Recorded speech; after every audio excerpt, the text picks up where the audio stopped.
Hi, my name is Vanessa L. Johnson, and this is Discussion Post 1, Week 8, and I'm here to discuss barriers to successful partnerships with regards to grant funding.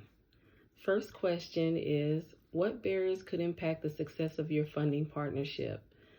Lack of commitment, competing agendas, lack of clear communication and alignment of goals, no de-escalation plan or strategy to solve any internal issues, no clear assignment of leadership, responsibilities, and or tasks, fiscal irresponsibility and or mismanagement of funding, lack of cultural sensitivity and diversity awareness, and lack of trust and or refusal to share best practices.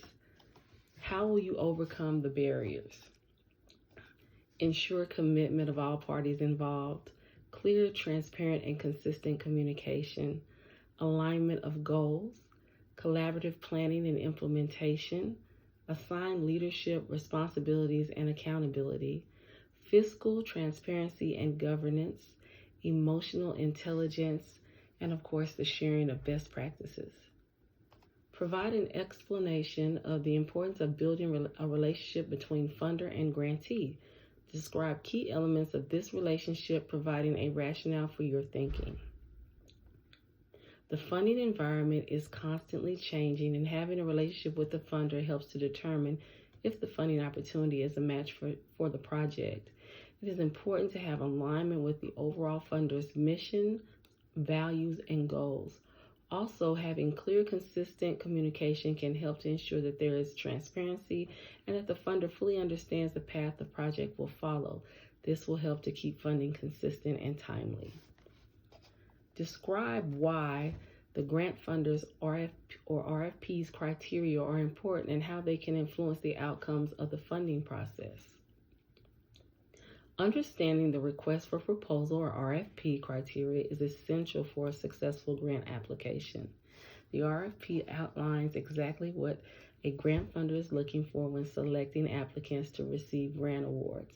A successful applicant should use the RFP to determine project alignment such as mission, values, purpose, and desired outcomes.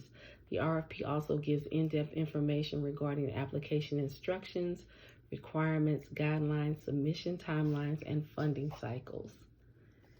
It provides information regarding eligibility requirements, and it is essentially the roadmap to the funding opportunity.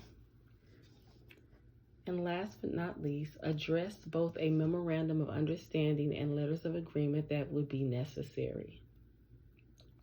A memorandum of understanding is a non-binding agreement that usually does not include a monetary exchange, whereas a letter of agreement is a contract that usually contains a monetary exchange.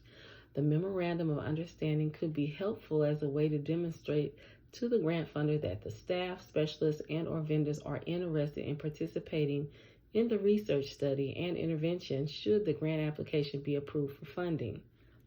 Once funding is approved for the research study and intervention associated with the grant application, letters of agreement will be needed to contract the specialists, subject matter experts, clinical staff, and vendors so that they can be paid for their performance of specific services.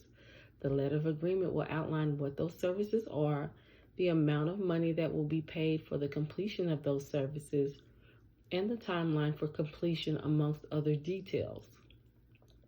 The letter of agreement will also be helpful because expectations will be set and agreed upon in writing prior to the beginning of the research study and intervention.